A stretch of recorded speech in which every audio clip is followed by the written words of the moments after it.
আরে আরে আরে বন্ধুরা, আগুন লেগেছে কোটরের মধ্যে। যাচ্ছ কোথায়? জলি এলবি 3 ট্রেজার রিলিজ হয়েছে, আর যেখানে দুই জলি সে আলাদাই মজা, পাগলাটে মুহূর্ত আর সোশ্যাল মেসেজের সাক্ষী থাকতে এই টিজারের একটা রিভিউ তো হওয়া দরকার না? তো শুরু হোক আজকে টিজার রিভিউ জলি এলবি 3।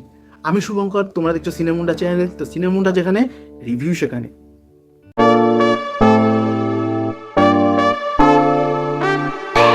তো টিজারে প্রথমেই আমরা দেখি জলি এলবি অনে আরশাদ ওয়ারসিকে, যে কিনা মিরাটের জন শান্ত, ধুরন্ধর ও চালাক টাইপের। আর এই ক্যারেক্টারটা কিন্তু প্রথম জলি এলবি 1 থেকেই আমার মন কেড়েছে, কারণ তার ডায়লগ লঞ্চ, আরশাদ ওয়ারসির কমেডি সেন্স দুর্দান্ত। কিন্তু অন্যদিকে আছে অক্ষয় কুমার, যিনি কিন্তু জলি এলবি 2তে অভিনয় করেছে। কানপুরের জলি হচ্ছে এই অক্ষয় কুমার, আর অক্ষয় কুমারের অ্যাক্টিংয়ে কমেডি কিন্তু স্পষ্ট। এই মুভিতে আমরা অক্ষয় কুমারের অ্যাক্টিংয়ে কমেডি ভরে ভরে দেখতে পারবো। আর সে কিন্তু এই কমেডির জন্যই এই কঠোর বর্ণক্ষেত্র তৈরি করার জন্য যথেষ্ট রেখে যায়, মোটিভেশন রেখে যায়। তো এই ভিডিওয়ে আমরা দেখছি যে দুজনেই বলছে সে আসল জলি, আর এই জিনিসটা থেকেই সেই ঝগড়া স্টার্ট। আর যার জন্য মহা ফাভরে পড়েছেন জজ সাহেব ত্রিপাঠী, সুন্দরলাল ত্রিপাঠী, যে কিনা সৌরভ শুক্লা। তো এই টিজারের সবচেয়ে বড় আমার যেটা লেগেছে সেটা হচ্ছে কমেডি আর কনফিউশনের একটা সংমিশ্রণ আছে। তো পুরো সিনেমার টিজারটায় আমি এটাই দেখলাম যে পুরোপুরি কমেডি দিয়ে ভরে দিয়েছে। জাস্ট ফানি ব্যাকগ্রাউন্ড চলছে, ফানি ব্যাকগ্রাউন্ড মিউজিক চলছে, খুনসুটি, মারামারি, একটা ফানি এনভায়রনমেন্ট ক্রিয়েট করেছে। কিন্তু আমরা জলি কিন্তু জানি একটা সোশ্যাল মেসেজ দেওয়ার একটা বড় রাস্তা, যেখানে আমরা জলি এলবি 1, জলি এলবি 2 দুটোতেই দেখে যে কমেডি আছে, কিন্তু তার সাথে কিন্তু প্রচুর সোশ্যাল মেসেজ আর সিরিয়াস সিচুয়েশন আছে। কিন্তু জলি এলবি 3 টিজারে আমি এইটুকুনি দেখলাম যে পুরোটাই ফানি দেখিয়েছে। তো এই জন্য আমি বলছি যে এই ফিল্মটা কিন্তু কমেডি আর কনফিউশনের একটা মেলবন্ধন হবে।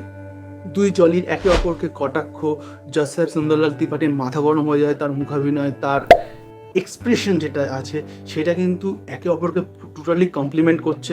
অক্ষয় কুমার আর আরশাদ ওয়ারসি দুজনেই কিন্তু একে অপরের উপর দিয়ে যাওয়ার চেষ্টা করছে, মানে সেটা কম্পিটিশনের জন্য বলছি না, একে অপরের অভিনয়কে টেক্কা দিচ্ছে, যে এটা বলা যায়।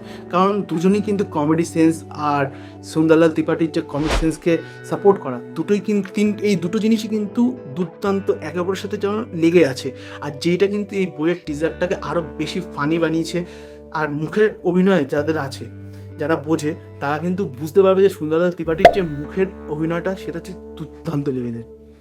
তো এই জলি এলবি 3তে একটা সোশ্যাল মেসেজ তো অবশ্যই দেবে, কিন্তু টিজারের সোশ্যাল মেসেজের এস পর্যন্ত রিভিল করেনি তারা। আর এইটাই কিন্তু দর্শকদের ট্রেলারের প্রতি আরও বেশি আকৃষ্ট করবে বলে আমার মনে হচ্ছে। কারণ শুধু ফানি জিনিস থাকলে সেটা কিন্তু এই জলি এলবি 3 আনতো না তারা। এই সোশ্যাল মেসেজটার জন্য কিন্তু আমি বিশেষ করে ট্রেলারের জন্য বসে আছি। তো আবারও বলে রাখছি, সুন্দরলাল ত্রিপাঠী উফ, সৌরভ শুক্লা, তার কমিক সেন্স, তার মুখাভিনয়, তার হাসির অ্যাঙ্গেল, তার বলার হুকুমের ডায়লগ লঞ্চ, এইগুলো কিন্তু এই বইটার একটা মাস্টার পিস হতে চলেছে। কারণ এই জিনিসগুলো ছাড়া আরশাদ ওয়ারসি বা অক্ষয় কুমারের যে ডায়লগ লঞ্চ, তাকে কমপ্লিমেন্ট করার জন্য কিছু দরকার, সেটা হচ্ছে সুন্দরলাল ত্রিপাঠী বা সৌরভ শুক্লার সেই অ্যাক্টিং। আর যেটা কিন্তু অবশ্য করে আমার মনে হচ্ছে যে বেস্ট হতে চলেছে এই বইতে। কারণ প্রথমে টিজারেই আমরা দেখে বুঝে যাচ্ছি যে সুন্দরলাল ত্রিপাঠীর যে রোলটা থাকবে সেটা অত্যন্ত কমেডিয়ান, কিন্তু সিরিয়াস টাইপের রোল থাকবে। তো রিসেন্টলি লঞ্চ করেছে টিজার, আর কিছুদিন পর ট্রেলার অবশ্যই আসবে। বইটা রিলিজ করবে 19শে সেপ্টেম্বর, আর মাত্র হাতে 1 মাস আছে। আর এর মধ্যে প্রযোজক সংস্থা, ডিরেক্টর বলো, বাকি যারা আছে, তারা এই বইটার ইন্টারেস্ট লেভেল আরও হাই করতে চাইছে। আর সেই জন্যই এই টিজারটার মধ্যে কিচ্ছু রিভিল করা হয়নি, জাস্ট একটা ফানির ব্যাপারটা দিয়ে যে মানুষের মনকে অ্যাট্রাক্ট করে সেটাকে ছেড়ে দেওয়া হয়েছে। সোশ্যাল মেসেজের ব্যাপারটা আমার মনে হয় ট্রেলারে কিছুটা হলেও দেখাবে, যেটা বইতে কিন্তু আরও বেশি থাকবে। আর সেই জন্য এই 1 মাস টাইমটাকে ইউটিলাইজ করা আমার মতে প্রডিউসার, ডিরেক্টর এদের দরকার। কারণ এই টাইমটার মধ্যে তারা যতটা সম্ভব হোক এই ভিডিওটাকে বা ট্রেলারটাকে বা মুভিটাকে তারা কিন্তু সাজাবে।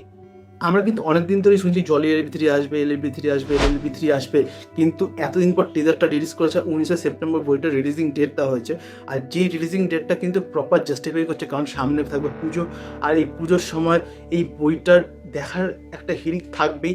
আর জলি LLB 3 মানে সোশ্যাল মেসেজ, আর এই সোশ্যাল মেসেজটা যে কী সেটা তারা রিভিল করেনি, যেই জন্য এই মুভিটা একটা হাইপ তৈরি হয়েছে।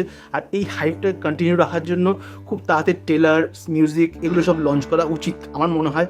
আর তোমাদের এই ভিডিওটা সম্পর্কে কেমন লাগলো অবশ্যই কমেন্টে জানিও, লাইক শেয়ার সাবস্ক্রাইব অবশ্যই করো। আর হ্যাঁ, কয়েকদিন পর ওয়ার 2 আমি নিজে দেখতে যাব, তো ওয়ার 2 এর মুভির ভিডিও লিঙ্কটা আসবে, মুভির রিভিউ আসবে, তো ওইটা অবশ্যই দেখো। আর আপাতত আমি নিচে লাস্ট কয়েকটা ভিডিও যে আমি করেছি, একটা হচ্ছে ওয়ার 2 ট্রেলার রিভিউ, আর একটা হচ্ছে কুলির ট্রেলার রিভিউ, আর ধূমকেতুর ট্রেলার রিভিউ, এই রিভিউগুলো তোমরা অবশ্যই দেখো।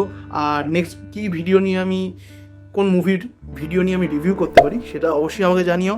তো আজকের মতো এখানেই টাটা। তো সিনেমুন্ডার সাথে জুড়ে থাকো, আর লাইক শেয়ার সাবস্ক্রাইবটা প্লিজ করো, আর কমেন্টটা তো অবশ্যই করো যে কী বই নিয়ে আমি রিভিউ করতে পারি। তো আজকের মতো এখানেই টাটা।